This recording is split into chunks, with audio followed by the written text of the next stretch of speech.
నీ శత్రువులను నీ చేతికి అప్పగించిన సర్వోన్నతుడగు దేవుడు స్తుతింపబడును గాక. అంటే నువ్వు దేవుణ్ణి స్తుతించాలి. అది కూడా ఇక్కడ ఉంది. ఇప్పుడు వరుసగా చెప్తానండి, రాసుకోండి, లేకపోతే గుర్తుపెట్టుకోండి. ఒకటి, అబ్రహాము బాప్తిసం తీసుకున్న వ్యక్తి. ఒకటి. రెండు, అక్కడ యేసుక్రీస్తు వచ్చాడు. రెండు. మూడు, అక్కడ విశ్వాసి ఉన్నాడు. ఉన్నాడా? ఉన్నాడు. ఆ తర్వాత దేవుడు అతనికి రొట్టె ద్రాక్షరసము ఇచ్చాడు. ఆ తర్వాత అబ్రాహాముని దేవుడు ఆశీర్వదించాడు. ఆశీర్వదించాడా? అక్కడ బల్లారాధన ఉంది, దేవుడు ఆశీర్వదించాడు. ఆశీర్వదించిన వ్యక్తికి జయ జీవితాన్ని ఇచ్చాడు.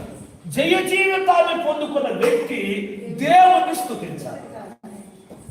ఇప్పుడు అన్ని మన ఇంట్లో. ఇప్పుడు మనం ఏం చేయాలి? దేవుణ్ణి స్తుతించాలి.